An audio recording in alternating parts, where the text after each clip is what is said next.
Olá, pessoal, bem-vindos, bem-vindas ao nosso Papo Desinformante. Aqui a gente se encontra toda semana para falar dos principais assuntos do campo da desinformação. Chega mais!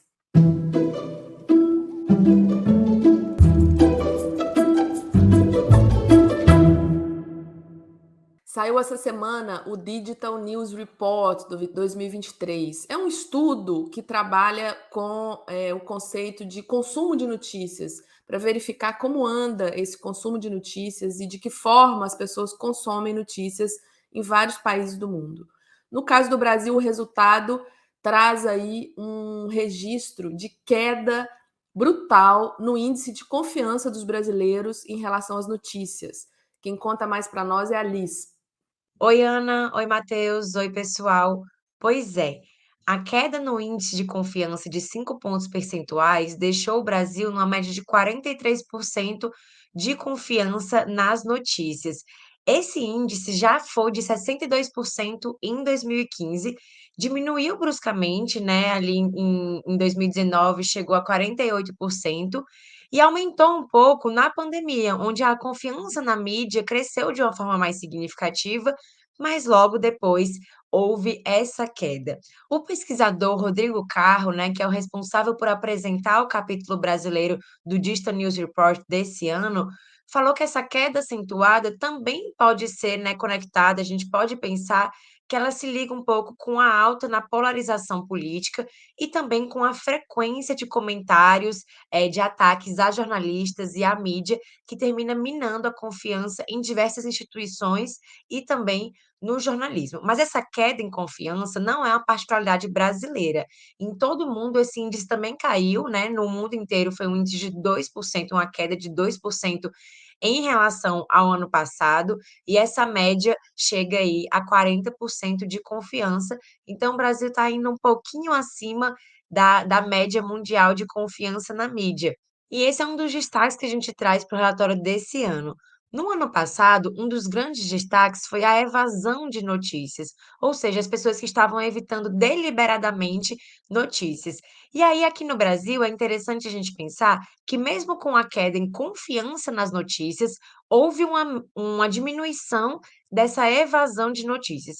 Isso porque, lá no ano passado, o Brasil registrou 54% nessa evasão de notícias, e esse ano houve uma queda de 13 pontos percentuais, chegando a 41%. Ou seja, as pessoas, mesmo não confiando tanto em notícias, estavam mais interessadas em consumir algum tipo de conteúdo, e o pesquisador também destaca que isso pode ser também conectado às eleições presidenciais de 2022, que foi o nosso maior evento noticioso e chamou muita atenção das pessoas para consumir, para acompanhar o que estava acontecendo.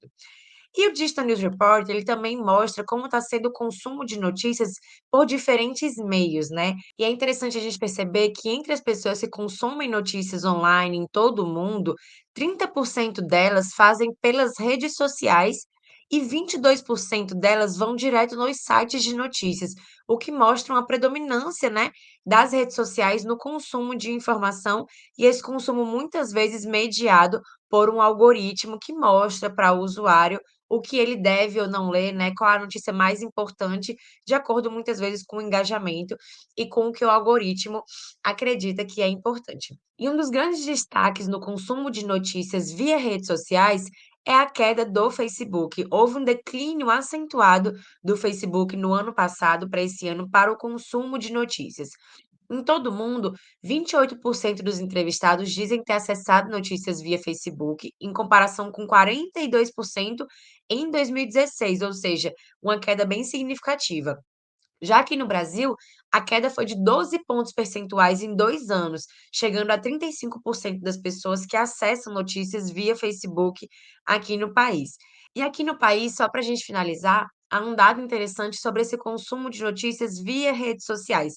O WhatsApp segue sendo o primeiro aplicativo em que as pessoas consomem notícias, com 43%. O YouTube segue em segundo, com 41%, e depois vem o Instagram, com 39%, que com a queda do Facebook subiu aí um patamar. A matéria completa com alguns desses dados está lá no nosso site, né, desinformante.com.br, e é bem interessante para a gente acompanhar as mudanças nesses hábitos de consumo de informação. Ana? Maravilha, Liz. Vou aproveitar até o teu gancho aí, dizendo desse novo hábito, né, das pessoas de consumir notícias direto nas redes sociais e não nos sites, né, ou nos endereços dos veículos, para contar que a gente tem uma matéria importante no site do Desinformante, desinformante.com.br, que é uma pesquisa do Instituto Vero, que aponta, por exemplo, que as pessoas que foram pesquisar sobre política, sobre eleições, né, no ano passado, exatamente no período das eleições, se depararam com mais recomendações de vídeos no YouTube pró-Bolsonaro do que em relação a outro candidato, do que em relação a outro polo político. Essa é uma pesquisa do Instituto Vero com parceiros e a matéria completa está lá no nosso site desinformante.com.br.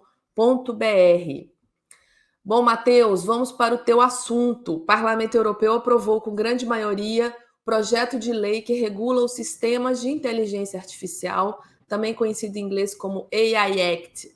Do que se trata essa lei, Matheus? A gente pode ficar um pouco mais tranquilo em relação à inteligência artificial? A gente não, os europeus, no caso, né?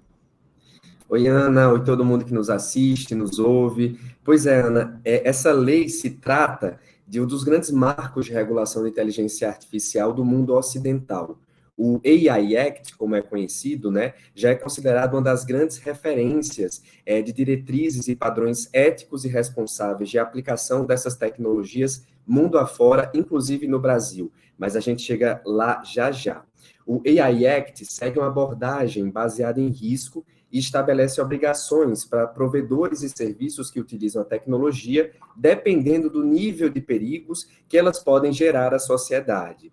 Sistemas automatizados considerados de nível inaceitável, por exemplo, como aqueles utilizados para identificação e categorização biométrica e para policiamento preditivo, ou seja, de reconhecimento facial, deverão ser estritamente proibidos no bloco econômico.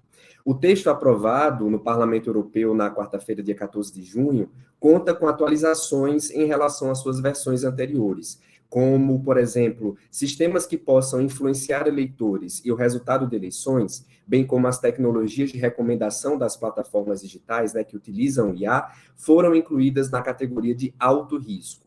Usos de IA que representem danos significativos à saúde, segurança, direitos fundamentais ou meio ambiente também foram adicionados nessa categoria.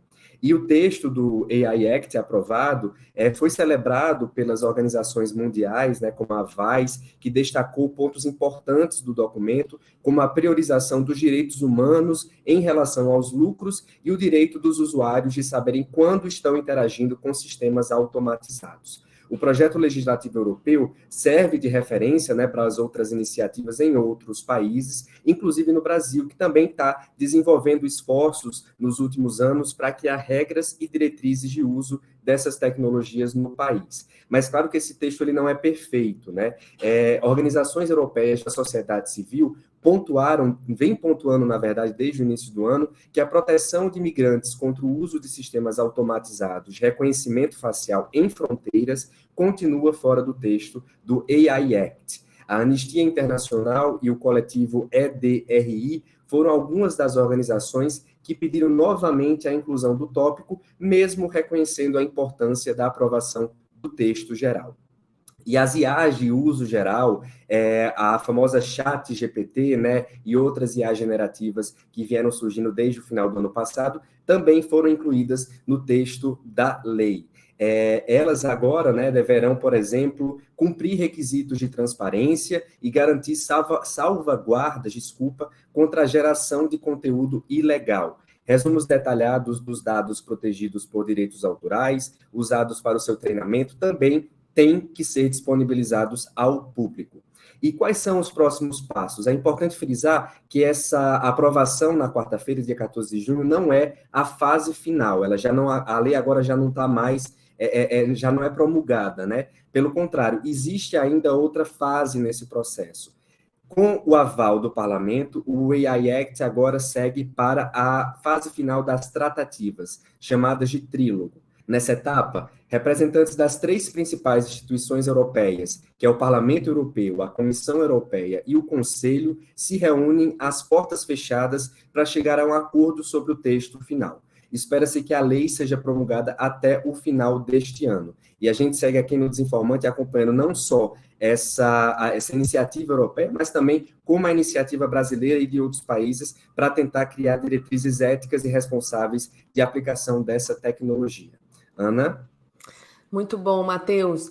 Bom, pelo menos a gente tem que saber que está sendo usado, né, a inteligência artificial, né? Acho que o mínimo é transparência, né, nesse processo, mas enfim, é um assunto complexo.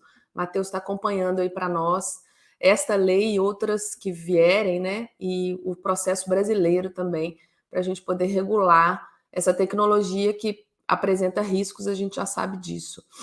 Pessoal, o Papo Desinformante vai ficando por aqui, mas eu queria convidá-los a ir lá no site desinformante.com.br para conferir outros bons assuntos que a gente tratou aí essa semana. Por exemplo, a lei francesa que vai regular o trabalho dos influenciadores digitais. E tem também um artigo muito bacana sobre o mês do orgulho, política e discurso de ódio. Nos sigam também nas redes Desinformante BR no Twitter, Desinformante BR no Instagram. Até a próxima semana. Obrigada pela audiência. Tchau!